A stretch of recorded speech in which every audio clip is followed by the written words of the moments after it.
सहयोग कोई आज की चीज नहीं है। हजारों वर्षों से सहज, सह माने आपके साथ और ज माने जन्मा हुआ, ये योग का साधन आपके साथ जन्मा हुआ है।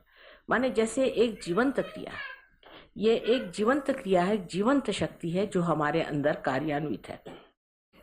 अब हमें कहा जाता है कि हम अमीबा से इंसान बन गए। सो कैसे बने, किस तरह से बने, किसने बनाया? हमें तो कुछ पता नहीं किस तरह से बन गए। सहज बने।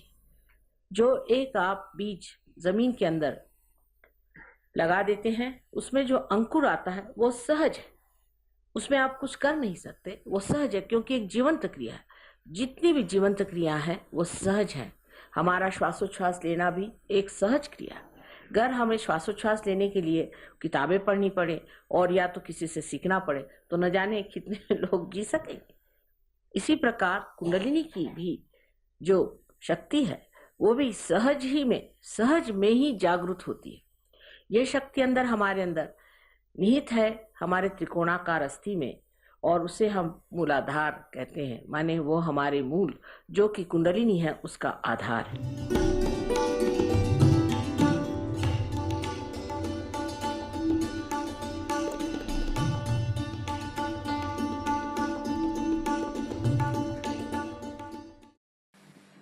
सर्वप्रथम कुंडलिनी का जागरण होना जब शुरू होता है तो श्री गणेश मूलाधार चक्र में इसकी व्यवस्था करते हैं।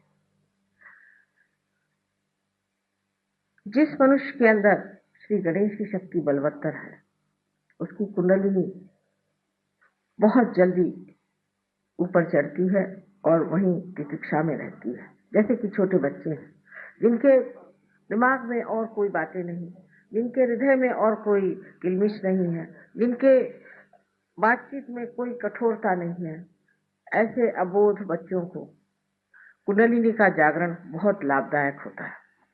और ऐसे लाभप्रद चीज को पाने के बाद ये बच्चे दुनिया के बहुत सी गंदी चीजों से अपने आप अछूते हो जाते। वो गलत रास्ते पे जा ही नहीं सकते। वो अपने को दुख देने वाली या समाज को दुख देने वाली कोई सी भी क्रिया कर ही नहीं सकते। उनका उधर मन ही नहीं जाता। वो सबके प्रति अत्यंत विनम्र और आदर युक्त होते हैं। किसी का भी वो अपमान नहीं करते, किसी को वो दुख नहीं देते, किसी को वो तकलीफ नहीं देते। सारी चीजों के और उनकी दृष्टि अत्यंत शुद्ध और निर्मल होती है। किसी की चीज छीन लेना, किसी को दूषण देना, किसी पे अपने गलतियों का बोझ डाल देना, इन सब चीजों से परे होकर के वो एक बड़े समर्थ जीव तैयार होते हैं। और वो समर्थता ऐसी है कि उसमें वो अगर कोई गलत चीज देखते हैं तब भी एकदम पूरी सीना तान करके जो बात कहनी पड़ती कह देते हैं। कि जहां भी अधर्म होता है वहां वो खड़े हो जाते हैं। ये तो गणेश तत्व में जब आप भी जागते हैं तो आप भी एक बालक जैसे हो जाते हैं। ईसा मसीह ने कहा था कि परमात्मा के साम्राज्य में आने के लिए आपको बालक जैसे होना है। अबोधता, सारी चालाकी, होशियारी, ये सब एक क्षण में ही विलीन हो जाती। तभी कुंडलिनी जागृत होती जब आपके अंदर गणेश जागृत होते हैं। और गणेश जागृत होकर के अपनी माँ की लज्जा रक्षा करते हैं और तब कुंडलिनी उनके आदेश से ही जागृत हो जाती है। श्री गणेश की पूजा करना अत्यावश्यक है क्योंकि उन्हीं की वजह से सारे संसार में पवित्र फैला था। आज संसार में जो जो उपद्रव हम देखते हैं उसका कारण यही है कि हमने अभी तक अपने महात्म्य को नहीं पहचाना और हम लोग ये नहीं जानते कि हम इस संसार में किस लिए आए हैं और हम किस कार्य में पड़े हुए हैं, हमें क्या करना चाहिए। इस चीज को समझने के लिए ही सहयोग आज संसार में आया हुआ है। जो कुछ भी कलयुग की घोर दशा है उसे आप जानते हैं। मुझे वो बताने की इतनी जरूरत नहीं है, पर हमें जान लेना चाहिए कि मनुष्य जो है धर्म से परावृत्त हो गया। जैसे कि उसकी जो श्रद्धाएं थी वो भी ऊपरी तरह से आ गई, उसमें आंतरिकता नहीं। वो समझ नहीं पाता है कि श्री गणेश को मानना माने क्या है, अपने जीवन में क्या चीजें हो जाए। लेकिन ये बड़ा मुश्किल है, कितना भी समझाइए, कुछ भी कहिए, लेकिन मनुष्य नहीं समझ पाता है कि श्री गणेश को किस तरह से हम लोग मान सकते हैं। अगर वो एक तरफ श्री गणेश की एक आशीर्वाद से प्लावित है, नरिष्ठ है, कि वो बड़े पवित्र हैं, वो सोचते हैं ऐसी बात। अगर आप बहुत ईमानदार आदमी है तो ठीक है, लेकिन नैतिकता में आप कम है तो गलत है। अगर आप संसार के जो कुछ भी प्रश्न है उसकी ओर ध्यान नहीं देते तो भी आप में अभी संतुलन नहीं आया। और जो उनकी शक्तियां हैं वो अगर अपने अंदर जागरूक करना है तो वो कुंडलिनी के ही द्वारा जागृत हो सकती है, दूसरा और उसका कोई रास्ता नहीं। उनकी जो विशेष 4 शक्तियां उसमें से जो और भी अति विशेष है वो है सुबुद्धि, सुज्ञता। ये शक्तियां हमारे अंदर प्रज्वलित होने के लिए हमें चाहिए कि हम कुंडलिनी का जागरण करके अपने अंदर के गणेश को संतुष्ट कर लें।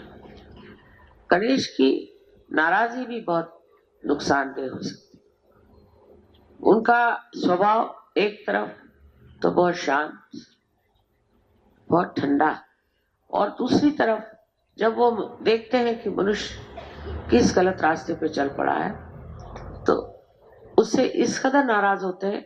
जैसे कि मैंने पूना में 3 बार कहा था कि आप अगर गणेश जी की स्थापना करके उसके सामने ये गंदे डांस और डिस्को और ये सब गंदे गाने गाइएगा तो वो जरूर आप पर नाराज हो जाएंगे और भूकंप होगा। और वही बात हुई, भूकंप। अब आपको ध्यान देना चाहिए कि हम कौन सी गंदी चीजों के ओर चलते हैं। पहले परदेशियों को म्लेच्छ कहते थे, परदेशियों को हम म्लेच्छ कहते थे, माने उनकी इच्छा सब मलक की ओर जाती। लेकिन अब हम लोग भी म्लेच्छ हो रहे हैं। गंदे गंदे गाने हमें अच्छे लगते हैं, गंदे गंदे पिक्चर हम देखते हैं, गंदे गंदी वार्तालाप करते हैं, जबान से गंदी बातें करते हैं। ये सब गणेश जी को बिल्कुल पसंद है। हमारी भाषा शुद्ध होनी चाहिए, हमारे विचार शुद्ध होने चाहिए और हमारे शौक भी शुद्ध होने चाहिए। ये अब धीरे धीरे अपने यहाँ आने लग गया है। इस तरह की जब हम अपने अंदर भावना रखते हैं तभी हम अपनी इज्जत करते हैं, तभी हम सोचते हैं कि हमारी जिंदगी का कोई महत्व। हम कोई रास्ते पे पड़े हुए लोग नहीं, हम भारतीय हैं और भारत के लिए अनेक वर्षों की तपस्या है, अनेक वर्ष के पुण्यों के बाद ही आप भारतवर्ष में जन्मे थे। आपका जीवन ऐसी उछली चीजों के लिए नहीं, ये समझने की कोशिश करनी चाहिए।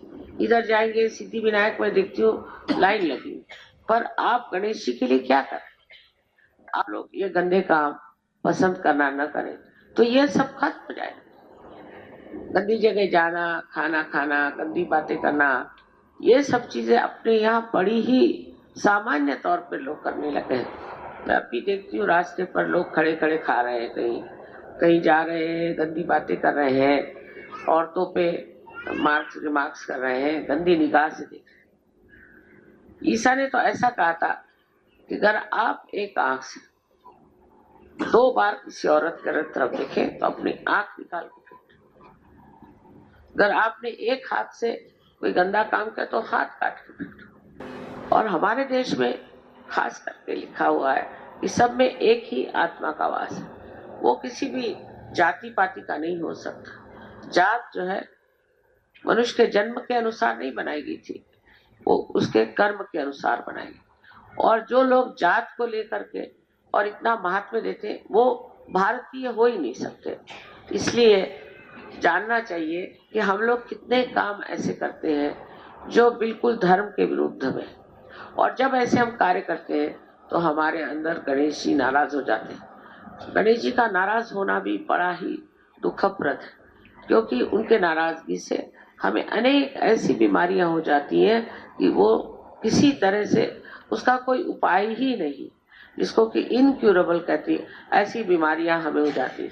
इसलिए गणेश जी को हमेशा प्रसन्न रखना चाहिए। सबसे पहले तो इस पृथ्वी को जो उनके माँ है, उस पृथ्वी तत्व को जिससे वो गढ़े हुए हैं उसको बहुत मान देना चाहिए। पहले जमाने में अभी होता होगा कि उठने से पहले जब जमीन को पैर से छूते थे तो पहले माँ से क्षमा मांगते थे कि तुझे मैं पैर से छूता हूँ, क्षमा कर। इतना हमारे यहाँ मान। आजकल तो कोई माँ बाप का ही नहीं मान रखता, तो जमीन का कौन रखेगा। हर एक चीज का नमस्कार करना, हर एक के प्रति श्रद्धा में होना, ये अपने देश का एक विशेष स्वरूप। अब वो सब स्वरूप में नहीं रहे। न बच्चे माँ बाप को मान करते हैं, न पति पत्नी की परवाह करते हैं, न पत्नी पति की परवाह करती है। कोई भी संसार के जितने रिश्ते हैं वो बड़े मान पान से चलने चाहिए। और इस प्रकार नाना धर्म अपने देश में बताए गए, राष्ट्र धर्म बताया गया। अब विलायती चीजें लेना, विलायती कपड़े पहना, विलायती डांस करना और विलायती उच्छृंखल सब चीजें उठा लेना, ये कोई बड़ी अकल की बात नहीं। हमसे विलायती लोग सीख सकते हैं, हम उन्हें सिखा सकते हैं, क्योंकि अपनी संस्कृति इतनी ऊंची है, वो भी श्री गणेश के आधार पर। खासकर इस महाराष्ट्र में अष्टविनायक बैठे हुए, महागणेश बिठाए हुए हैं, और यहाँ पर इस कदर गंदगी में देखती हूँ तो मुझे बड़ा आश्चर्य होता है कि लोग भूल गए वो कहाँ बैठे हो, वो कहाँ आए हुए। तो अपनी आप इज्जत करें, अपने को आप समझे। जब आप अपनी आत्मा को पहचानेंगे तो आप आश्चर्यचकित होंगे कि आपके अंदर अनेक शक्तियां, पर वो शक्तियों का आपने जगाया नहीं। इसीलिए दुनिया भर की गरीबियां, दुनिया भर की परेशानियां और दुनिया भर की गंदगी आ गई। आवश्यक है कि हम गणेश जी की पूजा जो बाह्य में करते हैं वो अंतर में भी करें, और देखें कि हमें गणेश जी के कौन से गुण आए हैं और ऐसे कौन सी हमारी विशेषता है कि उनके आशीर्वाद से हम प्रसादित हो। ऐसे हमारे अंदर गुण आने चाहिए। एक दूसरे की इज्जत करना, एक दूसरों को मान रखना, ये सारी चीजें बताई गई। लेकिन सोचते ये क्या, परदेश में ऐसा कौन करता है, और परदेश में तो इतनी समृद्धि है। आजकल उनकी समृद्धि की हालत खराब हो गई। जिस चीज समझते थे अब समझ गए कि वो कोई खास चीज नहीं, वो भी उसमें भी गिरे जा रहे हैं। उन लोग की जो कुछ भी बातें हैं वो बड़ी बाई है। रास्ते उनके साफ सुथरे हुए लेकिन दिल बहुत खराब। उनके यहाँ जो जो चीजें मैंने देखी वो यही कि अंदर बिल्कुल गंदगी है और बाह्य में दिखाने के लिए समझ, और सारा इंतजाम वहां पर बिगड़ने का है।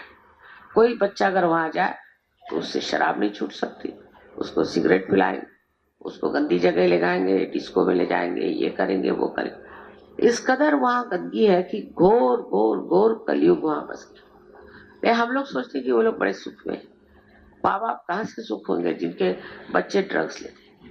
हम लोगों को अगर ठीक रास्ते पर रहना है और अपने अंदर के आनंद को उठाना है, जो सबसे बड़ी हमारे पास संपत्ति है, तो जरूरी है कि अपनी पवित्रता को बचाएं और अपने को बहुत ही समझ बूझ कर अपना जो व्यवहार है वो एक शान से बिताएं। ये नहीं कि भिखारी बन के और गंदगी से अपने को मलते हैं।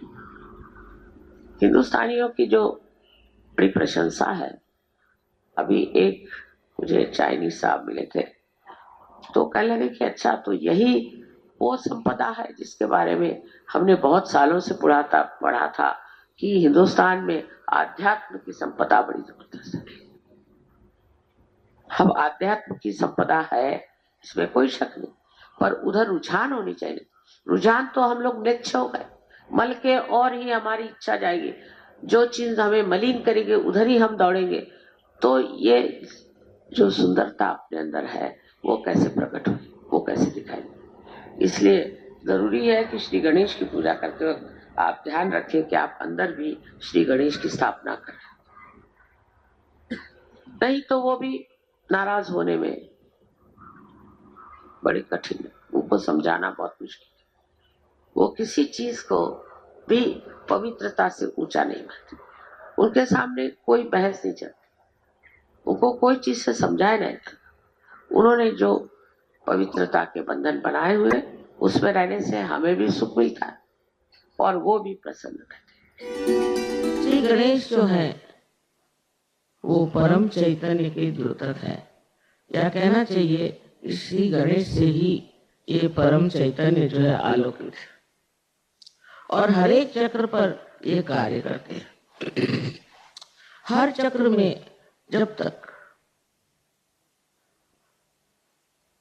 निर्मलता ना आ जाए, जब तक पवित्रता ना आ जाए, तब तक कुंडलिनी का चढ़ना असंभव, और चढ़ती भी है तो वो बार बार गिर जाएगा। कुंडलिनी का और गणेश जी का संबंध है वो माँ और बेटे का। आप तो उनकी कहानी जानते हैं कि पार्वती जी जब नहा रही थी तब उन्होंने अपना मल निकाल के, उनके मल में तो वाइब्रेशन होने ही हुआ, उससे श्री गणेश बनाए और उनको बाहर बिठा दिया था। उस वक्त एक बात समझनी चाहिए कि गणेश को बनाया वो सिर्फ आदिशक्ति ने, उसमें सदाशिव का करासा भी हाथ नहीं था, परमात्मा का इसमें हाथ नहीं था। ये तो आदिशक्ति ने श्री गणेश को बनाया। श्री गणेश अपनी शक्ति से ही स्वच्छ करते, उनकी शक्ति सबसे बड़ी है जिसे कहते हैं अबोधिता माने इनोसेंस। उनके सर पे जो हाथी का सर है, इसका मतलब ये है कि वो मनुष्य जैसे उनके अंदर ईगो और सुपर ईगो नहीं है, और वो बच्चे, इसको कहना चाहिए इटर्नल चाइल्ड। श्री गणेश एक शक्ति है, निराकार में और साकार में वो श्री गणेश जैसे दिखाई देते। इसका मतलब ये कि हमारे यहाँ अगर भोलापन हो, सादगी हो, सरलता हो, निष्पाप हो, ऐसे निर्मल अंतःकरण के अंदर श्री गणेश की जागृति हो गई। श्री गणेश के बगैर तो कुंडलिनी चढ़ नहीं सकती, क्योंकि कुंडलिनी ये गौरी है और उस गौरी को पूरी तरह से उत्थान करने के श्री गणेश उसके साथ हर समय उसे संरक्षित करते हैं। इतना ही नहीं, हर चक्र को जब कुंडलिनी चढ़ जाती है तो उसके मुख को बंद करके कुंडलिनी को नीचे उतरने से रोकते। अब ये श्री गणेश हमारे अंदर मूलाधार पर बैठे, इसी में बहुत लोगों ने गलती कर दी।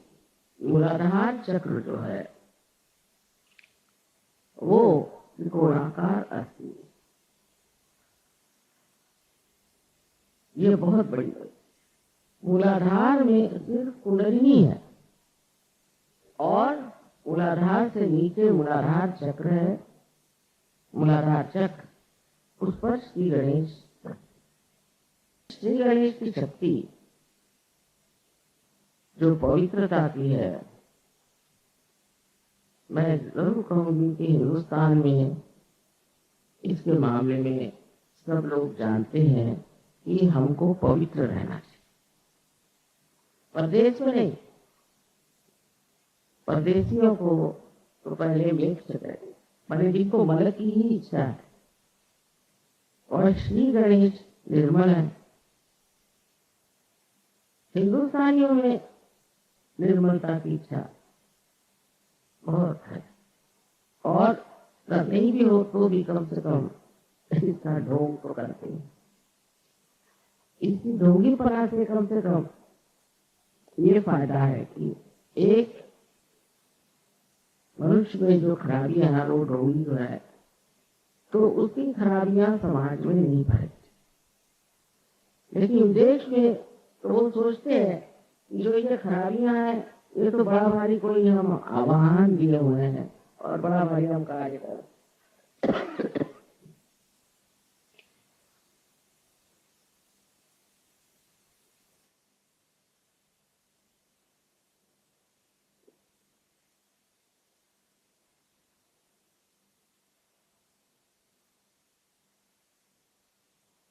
तो खराबियों को अच्छा मान लेना या उसमें हम कुछ बड़ा भारी एडवेंचर कर रहे हैं ऐसे समझ कर उसमें रत रहना,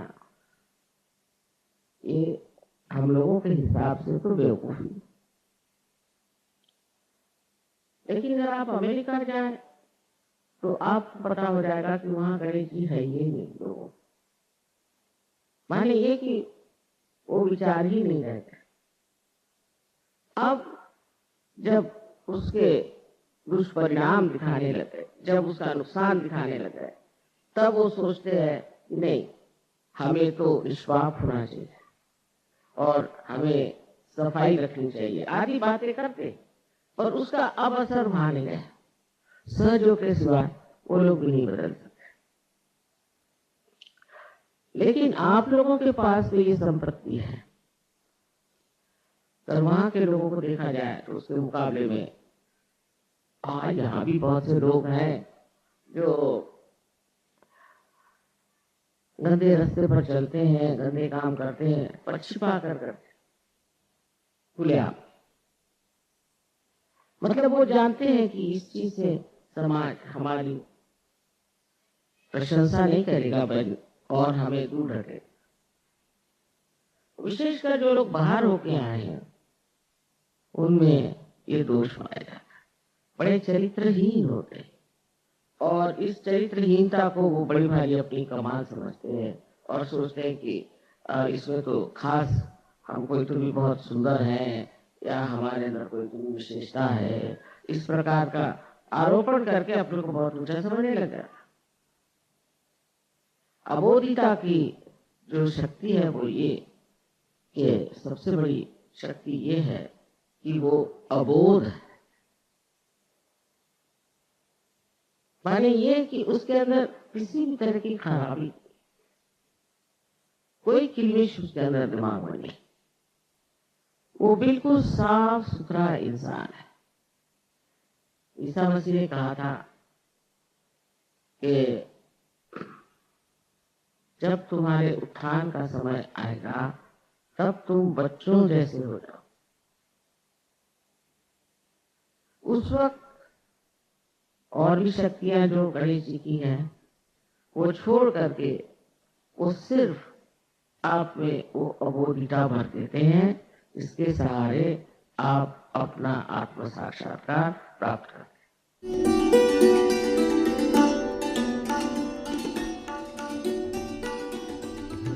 हिंदुस्तानियों को पार कराना बहुत आसान है, क्योंकि पूर्व जन्म के आप बहुत बड़े कोई लोग रहेंगे, तभी इस पुण्य भूमि में आपका जन्म हुआ, इसमें कोई शक।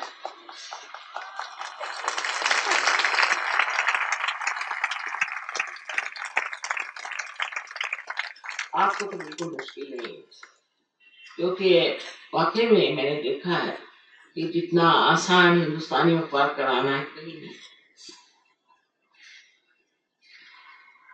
अब आपको इतना ही करना है, जैसा मैं बताती हूँ कि आप जो लोग कुर्सी पर बैठे हैं तो अपने जूते उतार लें और दोनों को पैर अलग रखें। नीचे बैठे लोग ठीक है, पर तो भी जूते उतार इसी तरह से।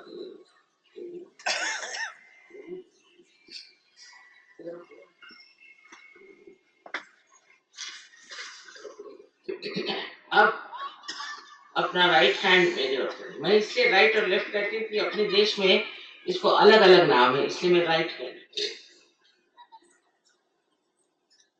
तो चश्मा भी उतार, राइट हैंड मेरे ओर करें और लेफ्ट हैंड जो है वो अपने तालू के ऊपर, तालू जहाँ के जब हम बच्चे थे तो यहाँ की जो स्निग्ध हड्डी थी जिसे कि फॉन्टेनेल बोन एरिया कहते हैं, उस तालू के ऊपर आधार के ऊपर में आप लेफ्ट हैंड रखें, राइट हैंड मेरे तरफ और सर को झुका दें।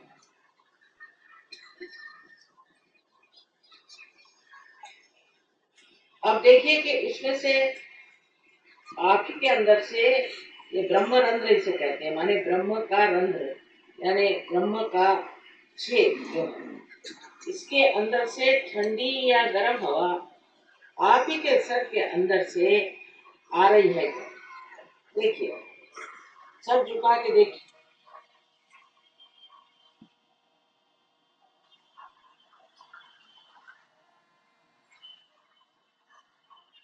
यार आपने अपने को माफ नहीं किया, अभी तक आपने दूसरों को भी माफ नहीं किया, कोई गरम गरम हवाएं दी, इसलिए कृपया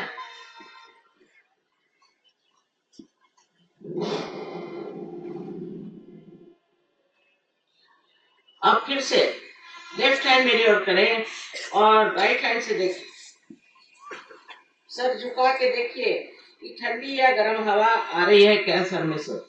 आपको चाहिए कि अपना हाथ जरा ऊपर नीचे साइड में घुमा के देखें, क्योंकि कभी कभी किसी को बहुत जोर से बाहर की ओर आती, लेकिन सर को छूना नहीं, सर से ऊपर। अधांतरी हमारे मराठी भाषा में कहते हैं, अधांतरी।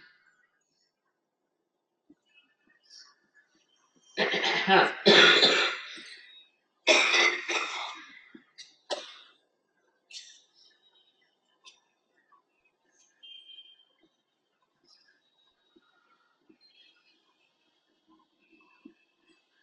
अब फिर से राइट हैंड हमारे ओर करिए, सर झुका के और देखिए ठंडी या गर्म हवा तो नहीं आ रही, बाहर से नहीं आ रही, अंदर से, आपके ही अंदर से आ रही। अगर आप माफ कर दें अपने को और दूसरों को तो ठंडी आने लग जाए, बहुत ठंडी नहीं आती है। इसको आदि शंकराचार्य ने सौंदर्य लहरी स्पंद कहा है, स्पंद।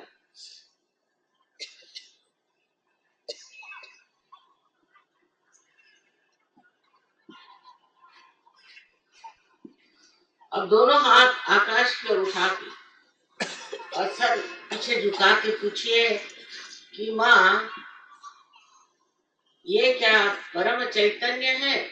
3 बार पूछिए, क्या माँ यही वो परम चैतन्य है? और मुसलमान होंगे पूछिए रूह है, ईसाई होंगे तो पूछिए कि यही होली गोस्ट की कूल ब्रीज है। 3 बार पूछिए, ये परमात्मा की प्रेम की शक्ति।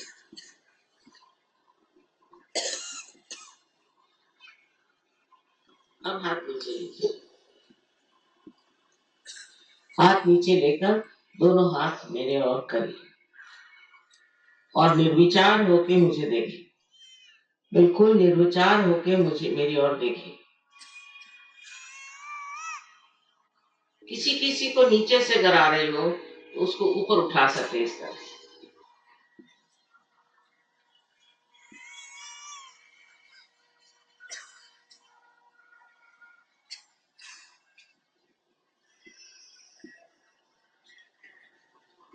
अब जिन जिन लोगों के उंगलियों में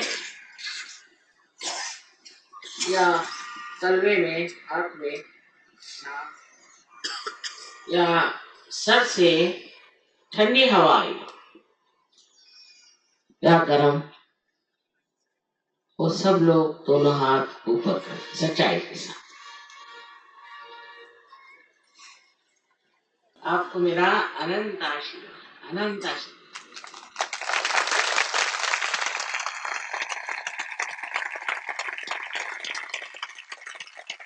फिर से एक बार आप ऊपर करें, हम सबको नहीं देख पाएंगे।